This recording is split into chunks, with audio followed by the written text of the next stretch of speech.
So coming up this weekend is going to be UFC 299, and of course it is going to be headlined by Sean O'Malley taking on Marlon Vera in a rematch, but this time for the title, as Sean O'Malley will be looking to make his first ever title defense in the main event of this really stacked card.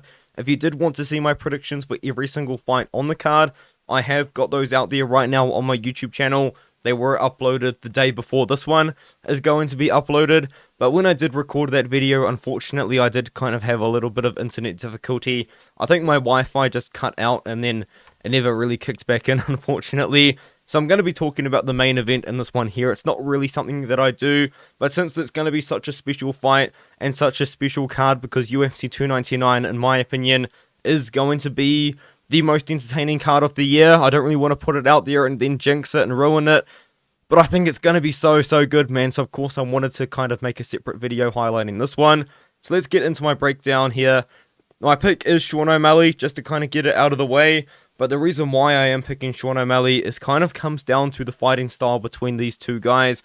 Marlon Vera, the way that I view Marlon Vera's fights personally, maybe there are some people that see it differently, is I actually see Marlon Vera when he fights, he's a guy that has a lot of power, but he's not really a minute winner, and that's kind of what happens in his matchups. You know, even when he was taking on Rob Font, which is one of the better performances of his career, that was a performance that really put him on the map as a massive contender in this division.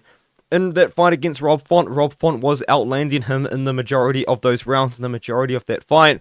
But of course, you know, Marlon Vera did take home a very unanimous decision. I'm not saying he lost the fight, but what I am saying is he was losing minutes, and then at the end of every single round, Marlon Vera would just do so much damage. He would knock Rob Font down. He would almost finish Rob Font in 3 or 4 of those rounds, and he win the fight, of course, based off damage, but he was still allowing Rob Font to land more and accumulate more significant strikes onto him during that matchup.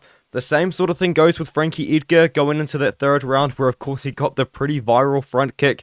The scorecards, I think one of the judges had it 2-0 to Edgar, and then 1 or 2 of the other judges had it 1-1. So, you know, he was losing minutes and he was losing rounds to Frankie Edgar in late 2021. Similar story with Dominic Cruz. Of course, he did eventually catch Dominic Cruz. Really nice head kick KO, as Cruz looks like he was trying to duck a punch and just kind of leant into the head kick. But once again, Cruz was getting the better of Marlon Vera in a few of those exchanges, and Cruz, I would say, although obviously not built the same as O'Malley, he does have a somewhat similar fighting style where they are both pretty good kickboxers. Of course, though, Dominic Cruz was known for his footwork and fluidity, which unfortunately has kind of gone away with so many injuries in his career and age.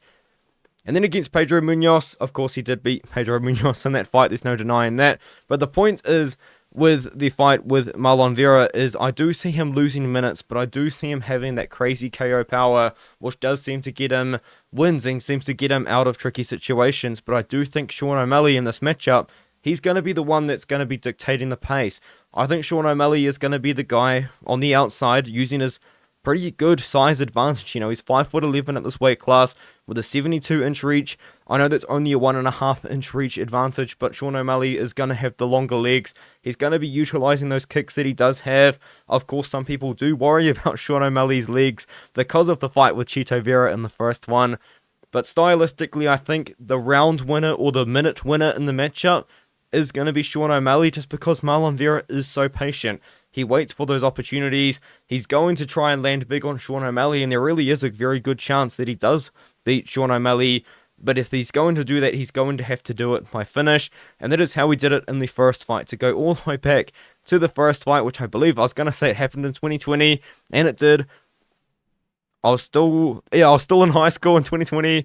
I remember working an after-school job. I made a $10 wager with one of my workmates saying that Marlon Vera was going to beat Sean O'Malley, and I got that one right. I don't think I started my channel until 2021, though, if I am not mistaken. But anyway, I remember Marlon Vera beating him quite well, to be honest, but the way it really happened is like somewhat controversial. In fact, it's not really controversial. Sean O'Malley just makes it controversial, to be honest. But what really happened is a nerve in Sean O'Malley's leg, and of course, as I go to record it, I have forgotten what that nerve is called. The perennial nerve, I believe is it called. It seemed like it gave out. Now, a lot of people believe that it is due to Marlon Vera landing the perfect leg kick and just kind of killing off the leg of Sean O'Malley. Sean O'Malley falls down. He can't really defend himself on the ground anymore. And then Marlon Vera gets the first round TKO win. Ever since then, though, Sean O'Malley has refuted the decision, as he kind of does with his pretty interesting personality, kind of. But then, of course, O'Malley then goes on a pretty good win. In this fight, though, I do worry a little bit too about the mentality of Sean O'Malley, just because he's taking on a guy he's fought before. He's taking on a guy which I'm pretty sure he doesn't like. It's kind of hard to tell if he truly does have dislike towards Chito.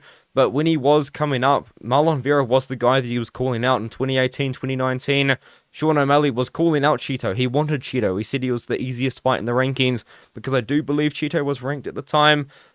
But O'Malley got the fight and he lost the fight. And maybe he still kind of holds some sort of resentment to Chito for how the fight ended. Maybe he just holds dislike to Chito for whatever reason. Who really knows? So maybe O'Malley could come out here emotional, and when fighters fight emotionally, we've seen it with Cody Garbrandt, it just doesn't really go that well. Sean O'Malley could come out here and fight not like how he's game planned, which I'm sure is most likely to be working with the kicks, to be working with the range. He might go out there against Marlon Vera and think, man, I don't like this guy.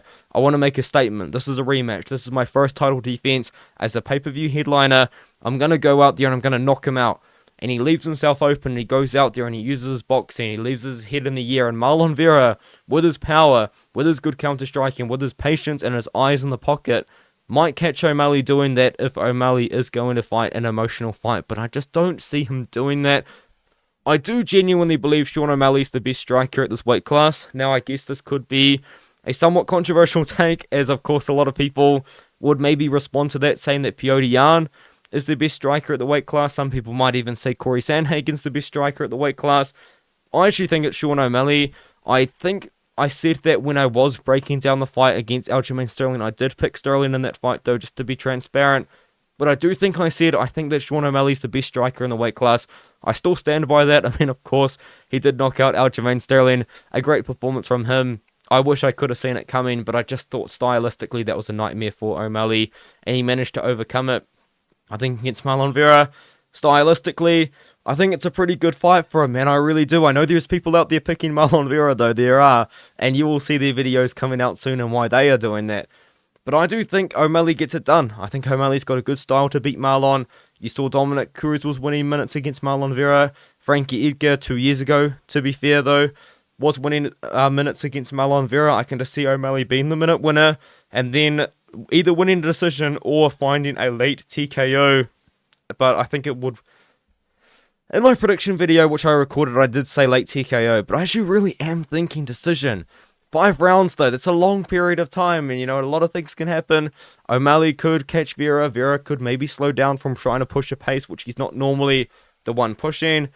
You just never really know, of course. I mean, it is MMA. It just does happen to be the most unpredictable sport in the world, and I am trying to predict it every single week. But the point is, I think Sean O'Malley wins for those reasons that I have broken down the fight before. I did mention the legs. Of course, this was a much hotter topic, fresh off the loss to Chito Vera. But I believe after the fight against Chito Vera, O'Malley has started wearing like a sleeve on his knee, a sleeve on his legs, and also the ankle, of course, as well. He wraps his ankle before his fight. And that does have people worried. I think a lot of people do worry that maybe Marlon Vera, or just any fighter, to be fair, since could maybe just do that same damage to the peroneal nerve to damage Sean O'Malley's legs. It isn't really too much of a secret that I believe not only that nerve damage that he had in that fight against Vera, that he has had a leg injury before, and that's why he wraps his knees as well. I think there's definitely a little bit more to that, which is why some people do worry. I'm not really going to worry about it now. It's never been an issue, I don't think, in his last few fights, and I don't see it being an issue in this one. So yeah, I've got O'Malley. Let me know what you think in the comments below, and I'll see you guys in the next one. Most people are picking O'Malley. There's people out there picking Vera, though. And hey, let me know what you think. And as I said before, I'll see you in the next video.